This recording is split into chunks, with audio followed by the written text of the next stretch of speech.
প্ৰমুখ্য কৰি অইলৰ সদস্যসকল এই অনুষ্ঠানত উপস্থিত থকা আমাৰ ডেকা গোস্বামী প্ৰমুখ্যে কৰ্মকৰ্তাসকল, মাজুলী মহাবিদ্যালয়ৰ মাননীয় অধ্যক্ষ ডক্টৰ দেৱজিৎ শইকীয়া ডাঙৰীয়া,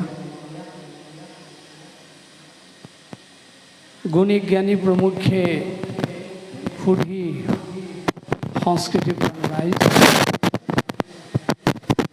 আলোচনী কৰ্মশালাৰ লগত জড়িত হৈ থকা কমল দত্ত প্ৰমুখ্যে উদ্যোক্তাসকল,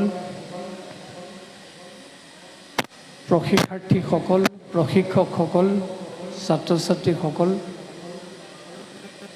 আমি সকলোলৈকে আমাৰ ভক্তিভৰা শ্ৰদ্ধা আমি আগবঢ়াইছোঁ। আজি এটা পবিত্ৰ কাৰ্যত নিজকে আমি সম্পৃক্ত কৰিবলৈ পাই গৌৰৱবোধ কৰিছোঁ। ক'বই লাগিব, সাধাৰণ কাৰ্যত যেতিয়া অসাধাৰণত্ব থাকে সিয়ে সংস্কৃতিৰ কথা কয়। প্ৰকৃতাৰ্থত সাধাৰণ কৃতিত সৌন্দৰ্যৰ আচুফুল পৰিলে সেই সংস্কৃতিলৈ ৰূপান্তৰিত হয়। বেতৰ বিচনী তাৰে এটি নামান্তৰ। আপোনালোকে কথাটো পৰ্যালোচনা কৰিলে সহজে অনুভৱ কৰিব পাৰিব। বেতৰ জন্ম হয় এটা জলাশয়ত, পুখুৰীৰ পাৰত, বা কেতিয়াবা সি ভূমিত সংলগ্ন হৈ থাকে। সেই বেত যেতিয়া সত্ৰৰ বৈষ্ণৱসকলে তাৰ পৰা কাটি আনি যেতিয়া তাৰ কাঠি কৰি লতি সৃষ্টি কৰে, সেই লতিয়ে বিচনীলৈ ৰূপান্তৰিত হয়। আৰু সেই বিচনীখনৰ মূলতে কেইটামান বিশেষ উপাদান জড়িত হৈ আছে। এফালে যেনেকৈ আছে বেতৰ কাঠি, আনফালে তেনেকৈ আছে বিচনীৰ কাৰণে ব্যৱহাৰ কৰা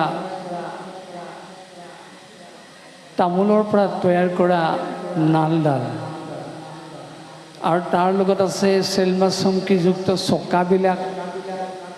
আৰু সেই তামোলৰ পৰা যি বিচনীৰ ডাল তৈয়াৰ কৰা হ'ল, তাক উজ্জীৱিত কৰা হ'ল হেঙুল হাইতালেৰে। সেয়ে আমাৰ ক'বলৈ মন গৈছে, হেঙুল হাইতালৰ ৰঙেই হৈছে মানৱ জীৱনৰ ৰং।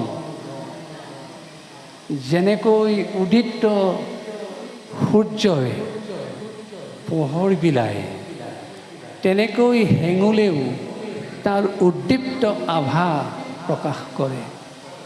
আৰু অস্তমিত সূৰ্যই যেনেকৈ অৱনমিত অৱস্থালৈ প্ৰত্যাৱৰ্তন কৰে, তেনেকৈ হাইতালেও তাৰ ৰূপ প্ৰদৰ্শন কৰে। আপোনালোকে জানে, সূৰ্য উদয়ৰ সময়ত তাৰ যিটো আভা, সূৰ্যাস্তৰ সময়তো আভা একেটাই। ই বেছি প্ৰখৰ, সি কিছু স্তিমিত। আৰু এই সূৰ্যাস্ত আৰু সূৰ্য উদয়ৰ মাজত যিটো পৰিক্ৰমা, সেইটোৱে হৈছে মানুহৰ জীৱন। অৰ্থাৎ সূৰ্য উদয়ৰ দৰে মানুহ সৃষ্টি হয়, আৰু সূৰ্যাস্তৰ দৰে এদিন মানুহ অস্তমিত হয়। সেয়ে আমি ক'ব খোজোঁ, হেঙুল হাইতালৰ ৰঙেই হৈছে মানুহৰ জীৱনৰ ৰং। এই হেঙুলে যেনেকৈ উদ্দীপ্ত আভাৰ কথা কৈছে, আৰু হাইতালে কৈছে তাৰ সোণত সুৱগা ৰূপটোৰ কথা। আৰু এই হেঙুল হাইতাল য'ৰ পৰা প্ৰস্তুত কৰা হয়, আপোনালোকে জানে নিশ্চয়, সি এটা খনিজ পদাৰ্থ। সেই খনিজ পদাৰ্থটোক যেতিয়া তাক ৰঙলৈ ৰূপান্তৰিত কৰে, আমাৰ বৈষ্ণৱ শিল্পীসকলে যিটো কষ্ট কৰে, তাতে আছে তেখেতসকলৰ সাধনা আৰু প্ৰতিভাৰ পৰিচয়।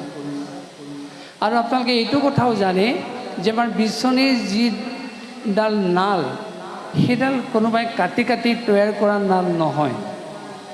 কোন খালত তাক কুণ্ডত দিহে সেই নালডাল তৈয়াৰ কৰিব পাৰে। গতিকে এইটো ইমান সহজ কথা নহয়।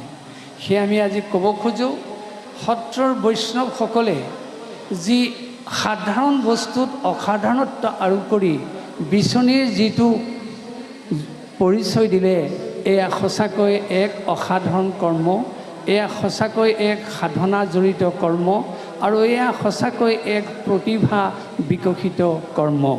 আৰু নিশ্চয় আপোনালোকে অনুভৱ কৰিছে, পুখুৰীত থকা বা ভূমিত সংলগ্ন হৈ থকা কাঁইটীয়া সেই বেতডাল আনি কেনেকৈ বেতৰ বিচনীলৈ ৰূপান্তৰিত কৰিছে, ই সঁচাকৈ এক অনন্য মাত্ৰা প্ৰদান কৰা অসমীয়া সংস্কৃতিৰ অমূল্য উপাদান। আৰু এই কৰ্মক প্ৰকৃত স্বাক্ষৰ প্ৰদান কৰিবৰ কাৰণে কমল দত্ত প্ৰমুখ্যে কৰ্মকৰ্তাসকলে প্ৰথমবাৰৰ কাৰণে আউনীআটী সত্ৰৰ প্ৰাংগণত মাজুলী সাহিত্য গোষ্ঠীৰ সৌজন্যত আউনীআটী হাইস্কুলৰ সহযোগত যি কৰ্মশালা আয়োজন কৰিছে, এয়া সঁচাকৈয়ে অত্যন্ত এক শলাগনীয় বিষয় আৰু ই অত্যন্ত এক আদৰ্শযুক্ত কৰ্ম। আমি আৰম্ভণিতেই কমল দত্ত প্ৰমুখ্যে সাহিত্যসেৱী অনুষ্ঠানৰ সকলো সদস্যলৈ আমাৰ কৃতজ্ঞতা আমি নিবেদন কৰিছোঁ। আৰু সঁচা, যদি এমাহজোৰা কৰ্মশালা ইয়াত যদি অনুষ্ঠিত হয়, নিশ্চয় এই বেতৰ বিচনীৰ সম্পৰ্কত বহুত অনাদৃত হৈ থকা তথ্য আৱিষ্কাৰ হ'ব আৰু হেৰাই যাব খোজা এই কুটিৰ শিল্পৰ প্ৰতি বহুতে আকৰ্ষিত হ'ব। আৰু আমি আগতেই কৈছোঁ, আগতে সত্ৰত বেতৰ বিচনী তৈয়াৰ কৰা হৈছিল বিচিবৰ কাৰণে, গৰমৰ পৰা ৰক্ষা পাবৰ কাৰণে। কিন্তু এতিয়া বেতৰ বিচনী কেৱল বিচিবৰ কাৰণেই ই জড়িত হৈ থকা নাই।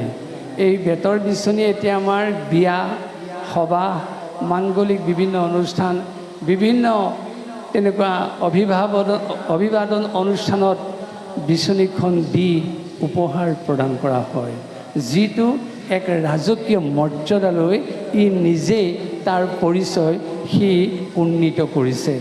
সেই এতিয়া বেতৰ বিচনীখন আগৰ ভকতসকলে ব্যৱহাৰ কৰা ই বিচনীৰ সামগ্ৰী হৈ থকা নাই, ই ইতিমধ্যে ৰাজ দৰবাৰত খোজ দিছে।